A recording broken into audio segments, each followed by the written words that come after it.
Hi everyone, this is Niki Rowland, and today I am guest designing for Peartree Cutfiles. It's their third birthday in August, and therefore there is a little challenge going ahead using the Happiness Right Here cut file, which is the one that I'm designing with today. If you make a layout with it, which is a free cut file, then you can enter your layout into the album and be in chance with winning a prize. So definitely a bit of fun and a free cut file along the way. So that's pretty awesome. So it's a really cool cut file, Happiness Right Here, very usable. I have decided to backfill mine. I've gone for the Cocoa Vanilla Studio Happy Days collection, and I love that rainbow paper. Now, I've used the 6x8 sheet of that paper, and I'm trying to backfill the whole word as a whole, but it's not quite long enough for the size that I've cut it in, so therefore I'm having to do the last two letters, the two S's, with slightly different parts of the paper, but that's okay, it all works well. So I've just drawn around it, as you saw there. I'm only backfilling the top word, the word happiness, I'm just going to cut that out now. So I've drawn around the outside edge of the cut file, so I'm now cutting around the inside edge of my pencil line, and in theory that means that my pretty colour paper should fit perfectly inside the cut file itself. Hopefully, that's the plan anyway. Let's have a look. Hey, look at that, pretty good. So I say I have to cut out my two separate S's, which are I had to do separately because my paper wasn't long enough. I would have just about got some of the pink for the first S, but then there would have been a white section. So I decided to do the two separately so that I could make the two letters completely pink. So I think that works quite well. And what I'm planning to do is to put foam pads on the back of the word happiness, on the back of the cut file, and then have some separation between my cut file and the paper that's backfilling it. So rather than sticking it flat onto the back of the cut file, I'm raising it on foam pads. So I love the shadows that gives. I don't always do that. It's a bit of a labour of love, and sometimes I just can't face doing it.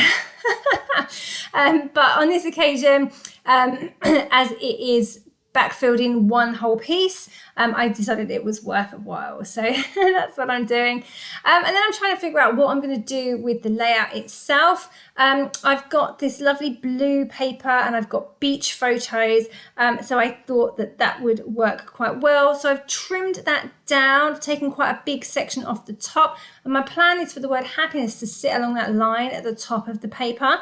And I'll obviously just dress the edges and curl them down a bit, and then the plan was to have my three photos along the bottom edge. That changes because I couldn't make it work.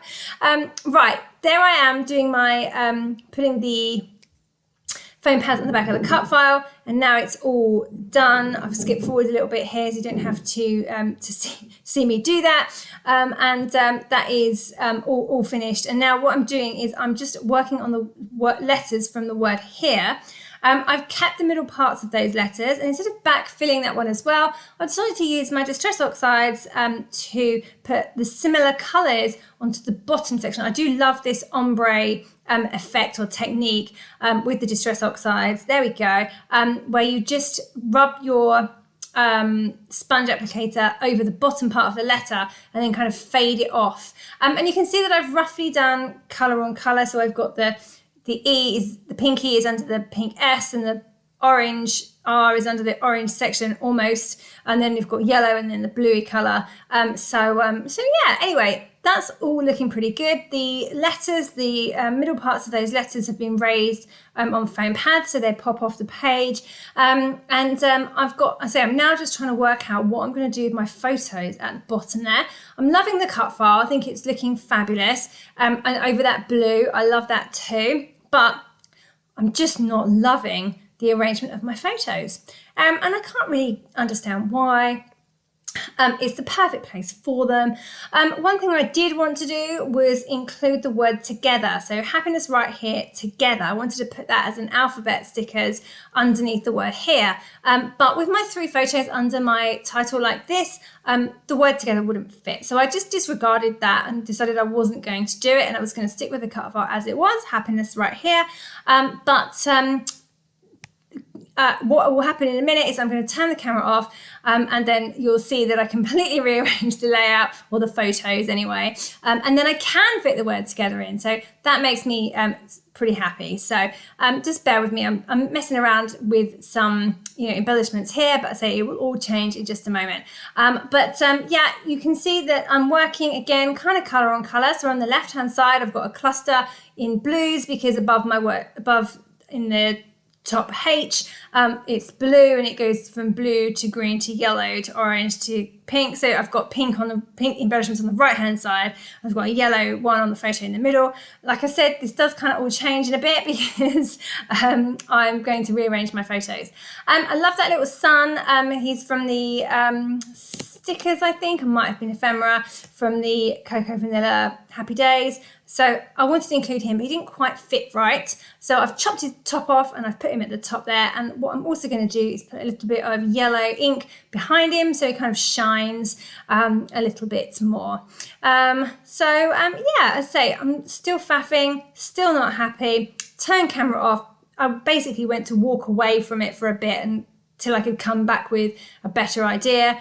And then this is what happened off camera. So I moved all my photos over to the left-hand side of the page and kind of clustered them together in kind of stepped order. I've got a couple of those lovely frames from the Cocoa Vanilla Happy Days specialty paper, the gold frames. They're so lovely. So I had a couple of those. So I've put one under my photo at the bottom, and then I've added one over on the right-hand side. And you can see that I also managed to get in the word together, which is what I really wanted to do from the start.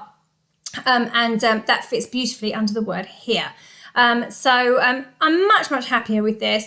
It really is all the same elements on the page, but for some reason I just wasn't feeling it when they were all in a row at the bottom. Maybe it was too many straight lines for me, but I just wasn't happy, and I'm just much happier with it all clustered over on the left. I do like my big clusters, so that's probably why I get on better with it in this arrangement rather than all in a row at the bottom. So yeah, I'm feeling happier. All the same embellishments and same elements are on the page. They're just arranged over to the left hand side a little bit better. And I say I've added the word together under the title, and I've added this little frame on the right hand side. That was going to be under one of my photos anyway, but I didn't look right with 2 frames layered under my photos when they were in this big cluster. So I just moved it over to the right hand side, and then that gave me a bit of balance on the layout as well. So I have the giant cluster on the left with the 3 photos, and then the smaller frame and cluster on the right hand side works really well, bringing in the same kind of elements, the flowers and the frame and the hearts and that kind of thing. So yeah, anyway, it took me a little while to get there, but super happy with how it turned out. Just putting in a little bit of journaling under my frame over on the right-hand side there. And then I'm going to add some splatters of white paint. I'm pretty much done at this point, but just wanted to add some splatters. I had thought that I should have put splatters all over the blue part of the layout before I stuck anything down, but I didn't, so they're just going to go over the embellishment clusters themselves. So I'm just using a paintbrush to put some small splatters, and they're quite controlled when I use a paintbrush, so they generally go in the areas I want them to go in, as opposed to if I shake straight from the tube, I get them everywhere. Okay, and then I decided after I'd done my splatters, which was very silly, that I wanted to add some sequins, the fabulous Spiegelmum Scraps sequins I love so much, I just sprinkled a few of those over my clusters. Very annoyingly, my paint's obviously still wet. So there's a few smudges, but these things happen. I should have added the sequins first, obviously. Silly me. You'd think that I would know by now how to scrapbook and what order to do things in, and that I should really step away from my paint until I'm absolutely sure that I'm finished. But you know, I get these things wrong a lot.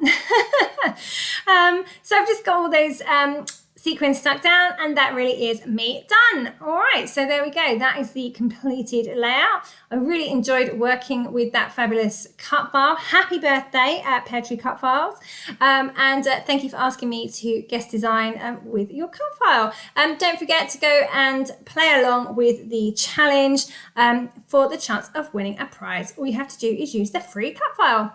Thank you so much for joining me today. That was Niki Rowland for guest designing for Peartree Cutfiles.